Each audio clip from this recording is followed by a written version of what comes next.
Hello friends, সিকদার্স একাডেমিতে আপনাদের সবাইকে ওয়েলকাম। কি লুকোতে চাইছেন এসএসসি চেয়ারম্যানকে ভরা এজলাসে ভৎসনা হাইকোর্টের বিচারপতি।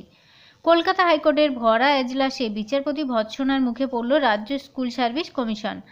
বিচারপতি কিছুটা উচ্চ স্বরেই তাদের কাছে জানতে চাইলেন, আপনারা কি লুকোতে চাইছেন, কেন লুকোতে চাইছেন।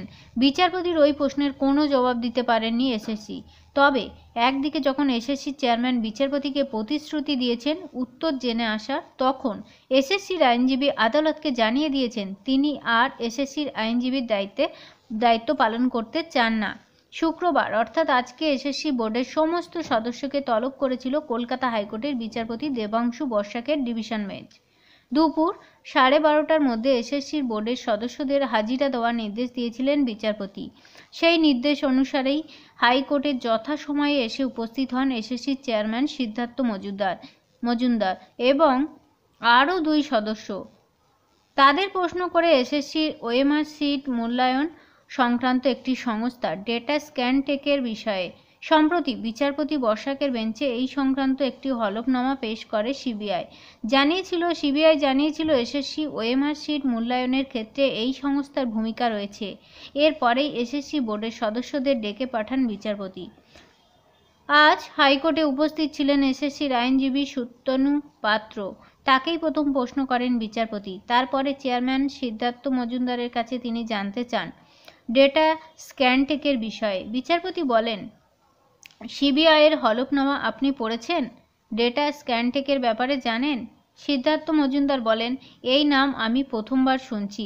বিচারপতি বলেন, প্রথমবার শুনছেন মানে? ফেব্রুয়ারি মাস থেকে একটি হলফনামা এসে পড়ে আছে আপনার কাছে, আর আপনি সেটা পড়ে দেখার সময় পাননি? আপনি জানেন না এই মামলার সঙ্গে কত মানুষের জীবন জড়িয়ে আছে? সিদ্ধার্থবাবু বলেন যে আমাকে আগামী সোমবার পর্যন্ত সময় দিন, আমি সব প্রশ্নের উত্তর জেনে আসব। এদিন বলা হয়ে এসেছে এসএসসি পরীক্ষার খাতা বা ওএমআর শিট মূল্যায়নের কাজ করছে এনওয়াইএস নামের একটি ওএমআর মূল্যায়ন সংস্থা। কিন্তু সিবিআইয়ের হলফনামায় নতুন নাম উঠে আসার পর স্বাভাবিকভাবেই এসএসসির দেওয়া তথ্য নিয়ে প্রশ্ন উঠেছে। আদালত জানতে চেয়েছে, তবে কি এসএসসির তথ্য গোপন করা হচ্ছে?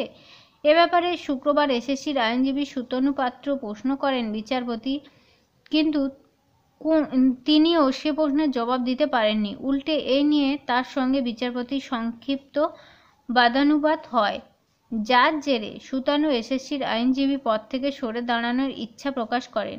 বিচারপতি সুতনু পাত্র প্রশ্ন করেছিলেন ওএমআর মূল্যায়ন সংস্থা এনওয়াইএস এর নিয়ে। জবাবে সুতনু বলেন, আজই এই প্রশ্নের উত্তর দেওয়া সম্ভব নয়।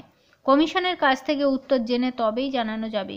বিচারপতির সঙ্গে সংক্ষিপ্ত বাদানুবাদ হয়, যার জেরে সুতনু এসএসসির আইনজীবী পদ থেকে সরে দাঁড়ানোর ইচ্ছা প্রকাশ করেন। বিচারপতি এভাবে শুনানি বন্ধ করা যায় না এমনই বলেন। যখনই কোনো প্রশ্নের উত্তর চাওয়া হবে তখনই সময় চাইলে মামলা এগোবে কি করে? সুতনু বলেন, এই এজলাসে কিভাবে শুনানি হয় দেখছেন, ভালোভাবে দাঁড়ানোর জায়গাটুকু থাকে না। শেষ 4-5 দিনে বসার জায়গাও পাওয়া যায়নি। আদালত কি প্রশ্ন করেছে বা বাকিরা তার কি জবাব দিচ্ছে সেটা লিখব কি করে, যে জবাব দেব? বিচারপতি, কি আর করব বলুন, আমরা জানি এই এজলাস ছোট। এসএসসির মতো একের পর এক বড় বড় বাড়ি আমাদের এখানে নেই, যে এক বাড়ি থেকে সুপারিশপত্র দেওয়া হবে আর এক বাড়ি থেকে পাঠানো হবে চাকরির এসএমএস।